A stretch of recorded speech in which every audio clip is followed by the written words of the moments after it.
Welcome to This Explainer. Today, we're diving into something we all deal with but kinda never talk about in the right way: the science of financial anxiety. Why does dealing with money literally feel like danger? We're going to get into the psychology and the neurobiology of why checking your accounts is just so overwhelming, even if you're objectively doing okay. Settle in, take a breath, and approach this with an open mind. We're going to see why avoiding your finances isn't a discipline problem, it's a threat response problem. And more importantly, we'll talk about what actually helps. So, picture this. It's just a normal Tuesday. You pick up your phone, unlock it, and you tap that little icon to open your banking app. You haven't even seen a single number on the screen yet, right? But something is already happening inside your body. It's this visceral, almost electric sense of dread that just washes over you before the app even finishes loading. In that split second, your heart rate noticeably spikes. Your chest might feel tight. Your breathing gets a little shallower.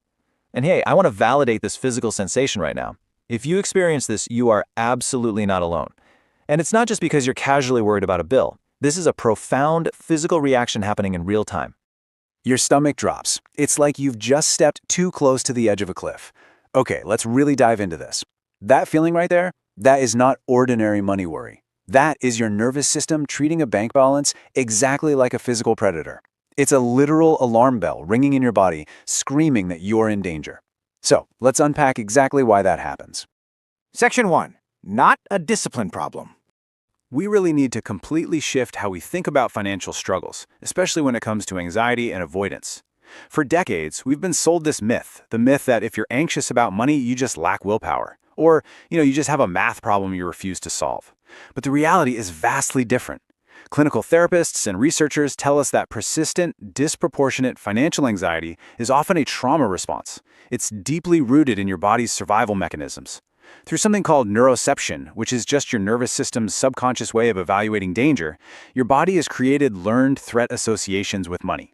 This is absolutely crucial to understand. This is not a character flaw. It's not laziness. It's a biological protection protocol that was shaped a long time ago, and it's just misfiring today. Section 2. The Neuroscience of Financial Threat. To really get this, we have to look under the hood at a critical concept called amygdala sensitization. So, your amygdala is basically your brain's ancient threat detection system. If you grew up in an environment where money was scarce or unpredictable, or maybe tied to family conflict, your amygdala learned to associate financial cues with immediate physical danger. But here's the thing. The amygdala is not a subtle instrument. It doesn't own a calendar. It literally cannot tell the difference between a real financial threat from your childhood back in, say, 1998, and you checking a fully funded emergency account today. When a financial cue pops up, like a bill in the mail or just opening that app, your amygdala fires as if that original historical threat is standing right in front of you. And this sensitization creates what researchers call money scripts. These are unconscious, often intergenerational beliefs about money. But this is the really fascinating part. These scripts, you absorb them through your body long before you ever had your own bank account. You pick them up by sensing the tension in a parent's voice when the mail arrived, or noticing that heavy silence that fell over the kitchen table when it was time to pay bills.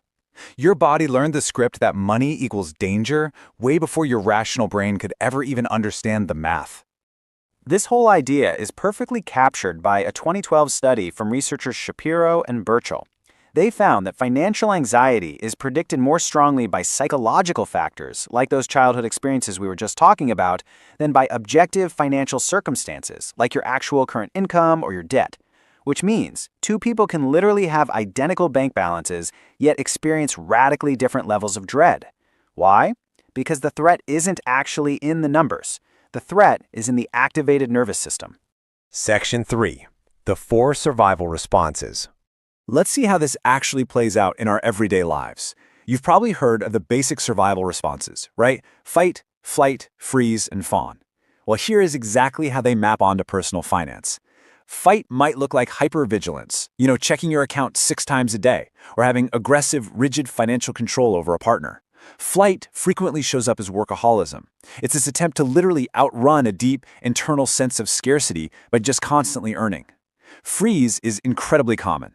This looks like total avoidance of bills, refusing to open the mail, or on the flip side, extreme hoarding and oversaving to the point of self-deprivation, where spending even a single dollar just feels terribly unsafe. And finally, fawn, often presents his people-pleasing through impulse spending on others, basically trying to buy safety, peace, or connection. I want to radically normalize this for a second. Chronic avoidance or impulse spending doesn't mean you're bad at money. It's simply a dysregulated nervous system reaching for whatever tool it has to produce a brief moment of biochemical calm. Section 4. The bandwidth tax. So economists and psychologists Sendil Mullainathan and Eldar Shafir actually set out to quantify the real cognitive cost of feeling financially threatened. And their research revealed a pretty staggering number: 13. When your mind is preoccupied with financial threat, whether that scarcity is real or just perceived, it creates a bandwidth tax. This tax eats up your cognitive resources to such an extreme degree that it's the equivalent of a 13-point drop in your IQ. Or if you want another comparison, it's the equivalent of a full night of sleep deprivation.